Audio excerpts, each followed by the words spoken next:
students. Today we are going to study about the powers of the President of India. In last video we have discussed about presidents, about their qualification, manner of election, about their disqualification, conditions of disqualification, and the other points. In this video we are going to study about the powers of the President of India. So let's start. There are various powers of the President of India which can be classified into various points, into various parts, like executive, legislative, financial, judicial, discretionary, and emergency powers. But out of these 6 powers, children, 4 powers only you have to study as per your new syllabus. So we'll start first with the executive powers of the President. Okay, so the first power, that is the executive power. He is the head of the union administration. So all the executive orders, as he is the head of our country, therefore all the executive orders are issued in the name of the president. So all the treaties, all the official letters and everything will be issued in the name of the president. The next point, appointments of officials of the state. So President of India appoints the Prime Minister and the Council of Ministers. Though we know the Prime Minister is appointed or rather I would say is chosen through direct elections, in which people cast the vote, and whichever political party wins, the leader of that political party decides who will be the next Prime Minister, who will be the candidate for the Prime Minister, though it is decided by the party, but officially appointment is done by the president. So it is chosen by the party, but appointment is done by the president. And same goes with the Council of Ministers, cabinet ministers and all, right? Then the next, the Chief Justice and the judges of Supreme Court and High Court, the governors of the states, Attorney General of India, Controller and Auditor General, Chairman and members of the UPSC. UPSC is Union Public Service Commission. Then the chairman and the members of the Planning Commission. So all these higher dignitaries or higher posts, the people, those who are appointed on these particular posts, are appointed by the President of India only. Though it is told that the President of India is just the nominal head, as we know, we have discussed in last video also, he alone cannot take decisions. So to take his such appointment or to let the people to be appointed, all these decisions are taken by the Council of Ministers. They only decide who will be appointed to these particular places, but it is all done in the name of the President of India. So directly the appointment is done by the President of India. So that is what is being told. Okay. Now control over the state government. During the president's rule, that is during the emergency, we will be discussing it later.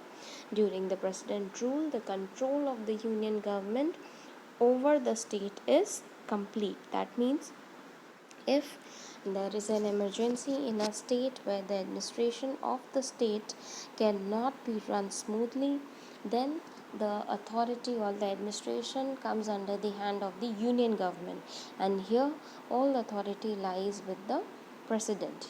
So therefore it is known as the president's rule, as all the decisions are taken by him. Then the union territories and border areas is the responsibility of the president. So as we know, union territories are governed by the center government, and as we know, the head of the center or head of the country is the president. So therefore the border areas and the union territories is the responsibility of the president. He gives the instruction, which we know obviously as president is the nominal head, actual power he is not having, but still in the name of the president all the instructions are being given. Now legislative power. He addresses the sessions of the parliament. So for the president it is told he addresses both the both the houses of the parliament assembled together during two conditions, under two criteria. First, at the first session after each general election to the Lok Sabha. So as we know, general election takes place every after 5 years. So whenever the election is being done and the new political party is chosen, then after each session, after the general election, he addresses the house. Then second criteria, at the commencement of the first session of each year. So every year in the first session, as we know, there are the monsoon session, budget session, and winter session. So these are the three sessions which we have in the parliament. So at the commencement of the first session of each year, the president addresses both the houses collectively, right? So we can understand this in such a way also, as you must have noticed that when the school reopens after summer vacation, or maybe we can say like this, like every year when you pass from one class to another class, then the first day of the school itself, the principal addresses to whole of the school, and she welcomes the new students for the new classes. So that can be said, like every year you are being welcomed for the new classes. Then for the other criteria, we can see like this. Maybe you must have when you must have joined your school, you must have seen that in the beginning itself, like in LKG, if you must have taken admission, so principal must have welcomed you or your parents in the first year, or in LKG itself. A criteria guideline must be given, or a place where the platform where the principal must have welcomed you to the school. So that is what, to let the people feel more comfortable. So that is what is the criteria for having these sessions to be addressed. Then next, the president has the power to summon. Summon means to call, or prorogue. Prorogue means to terminate or suspend. So, president has the power to call or to suspend the houses of the parliament. If he thinks that the houses should be called because of some urgency or any matter which has to be discussed, then he can summon the house, he can call the house, people to the house. And prorogue means if he feels that the urgent importance is there, where the matter has to be suspended, or the house has to be suspended, or has to be terminated, in such a case he can prorogue the house. So next point, he can dissolve the Lok Sabha. As we know, if the case of vote of no confidence is there, or vote of no confidence has been passed against the political party, in such a case he has the authority, he means president has the authority to dissolve the Lok Sabha and to order the fresh elections. So all these authorities are there in the hands of the president. Then next, he give assent to the bill. So all the all the bills which are proposed in the house to make any law, that is the initial part of making of the law. So if house has to make any law, that has to be proposed, or that has to be take permission or the assent of the president. So all the bill has to take assent from the president. So that is done by the president. Then the nomination of members, as you must be knowing, we have done composition of Lok Sabha and Raj Sabha.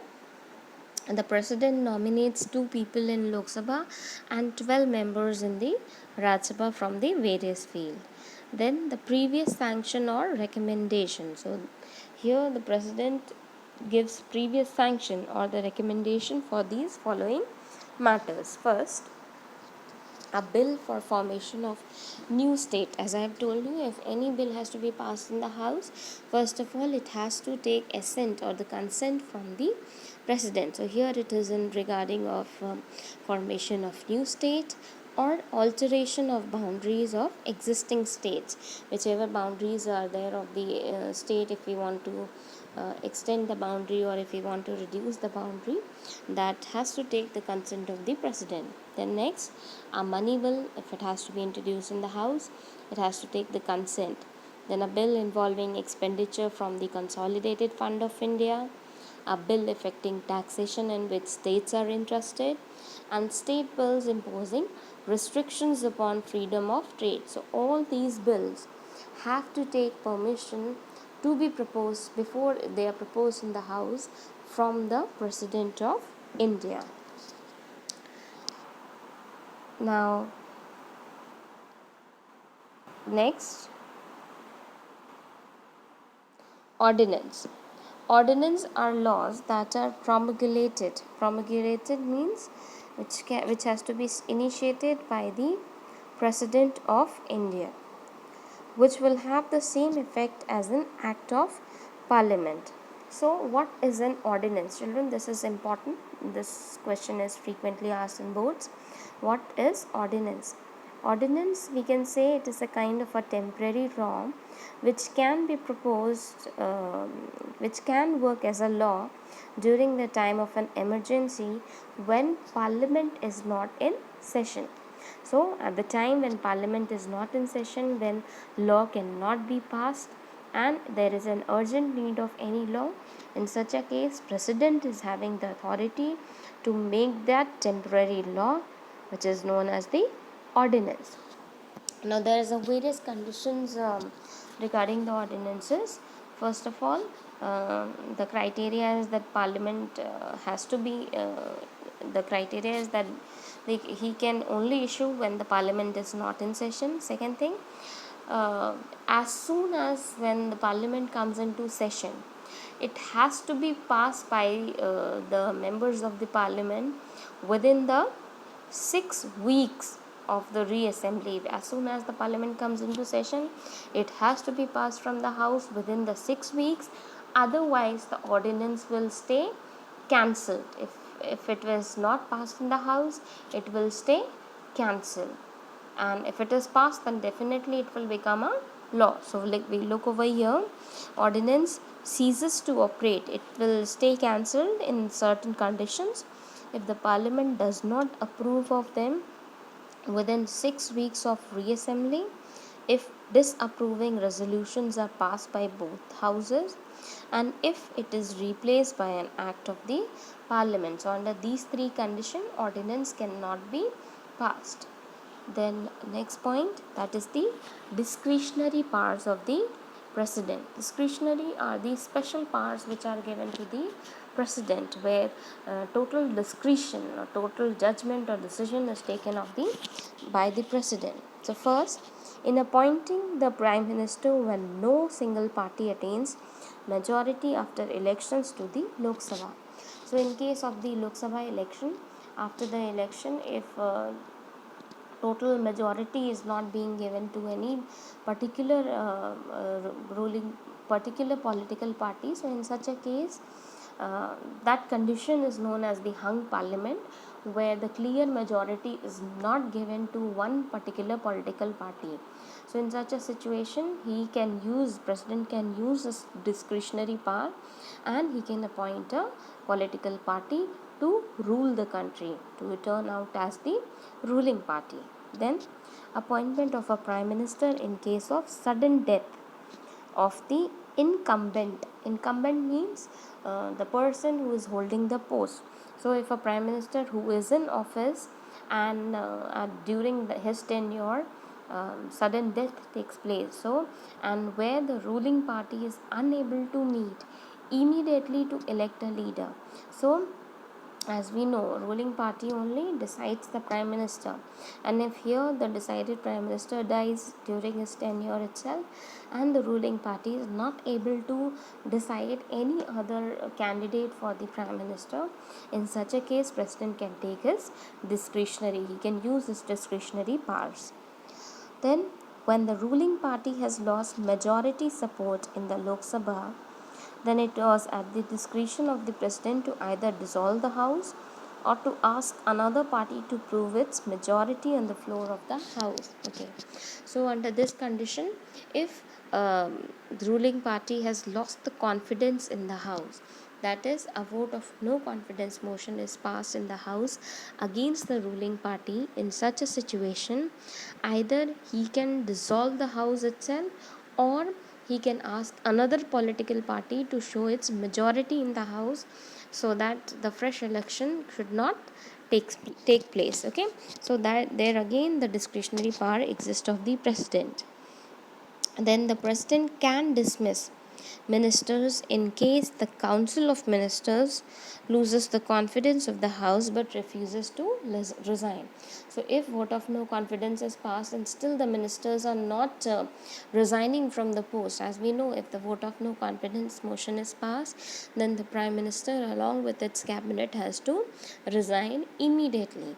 And if they are not resigning, in such a case president can remove him from their position, from their post. So these were the discretionary powers of the president. Now we are going to discuss about the emergency powers of the president. So before we discuss emergency power, we should know there are the three types of emergencies which exist in our country. That is national emergency, state emergency, and financial emergency.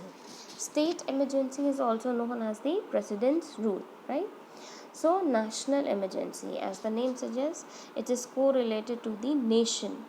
So here it is noted down in the article 352. As per article 352, national emergency can be declared in the whole of India or a part of its territory for the cause of war or armed rebellion or an external aggression. If we have a situation in our country where we have a threat of war or any external aggression or any invasion is there, or we have a threat that any other country might attack on our country, in such a case national emergency can be declared. Under Article 352 of Indian Constitution, the President can declare such an emergency only on the basis of a written request by the Cabinet of Ministers. As we know here, also the President, though he is the highest authority, but again he cannot take decisions all alone, because he is the nominal head. Therefore, so to declare even emergency, he has to have a written request that is made by the Cabinet of Minister headed by the Prime Minister.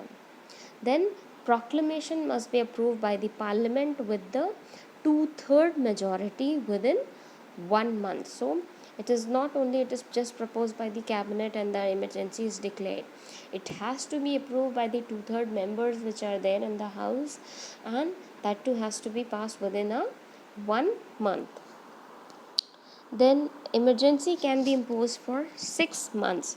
So at a stretch we can declare it for the 6 months, but later on if we feel like the emergency should be extended, then extension could be possible, but it cannot exceed more than the 6 months at a stretch. So it can be extended by 6 months by repeated parliamentary approval. There is no maximum duration. We cannot define it into duration, but the time span which has to be made for the national emergency, that is every after 6 months only we can extend the emergency. Okay. Then the state emergency, which I have told you, it is also known as the president's rule. So as the name is suggested, the emergency which is imposed in the state, it is enlisted in the article 356. If the president is fully satisfied on the basis of the report of the governor of the concerned state or from the other source that the governance in a state cannot be carried out according to the provisions in the Constitution, he can proclaim under Article 356 a state of emergency. Okay. So the president is having the authority to declare an emergency in the state if a governor requests so, or by other means, if president comes to know that the constitutional machinery which is working in the state is not able to administer the state properly, administration is not done properly. In such a case, the president may declare it as a state emergency, which is also known as the president's rule. Okay. And a state emergency can be imposed by the following. First, if the state failed to run constitutionally, that is the constitutional machinery has failed, or other condition, if that state is not working according to the directions of the union government, if a union government has given some instruction or it is going against of it, then in such a case the president rule will be imposed. In such an emergency, it must be approved by the parliament within a period of 2 months. So, if you remember, national emergency has to be approved within 1 month, whereas the state emergency can be approved within the 2 months. Then again, 6 month process, it can be imposed for 6 months to a maximum period of 3 years. Whereas national emergency, we don't have a proper time span, whereas in state emergency we have a limited time period. Okay, so we can extend from 6 months to the next 6 months, but it cannot extend more than the 3 years.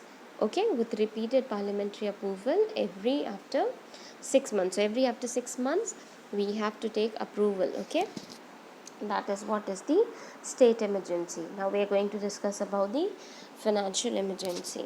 Financial emergency, again, as the name suggests, it is related to the finance or money. It is enlisted in the article 360. It is imposed by the president if he reckons financial stability of the country is in danger. If a president feels that the financial stability of the government, uh, financial stability of the country is in crisis or is in danger, in such a case, financial emergency can be imposed. Article 360 empowers the president to declare this emergency on the conditions that it would be approved by the parliament within 2 months of its enforcement. So within 2 months, again the permission has to be taken. So far in our constitution, till now, never ever we have faced the financial emergency, whereas the national emergency we have faced at the time of Indo-China war, Indo-Pak war, um, in the Pakistan war, we have seen national emergency, and constitutional state emergency we have seen it frequent times. Many times we have imposed. We have seen the examples of the state emergency imposed in the various states. But financial emergency we have not experienced it till now in our country. So children, these were the various powers of the president. So as you can see, though he has a lot of power, but still he is considered as the nominal head, because alone he cannot take all the decisions. He has to take the consent of the council of minister, cabinet and prime minister. So therefore president is called as the constitutional or the nominal head of the country. Thank you.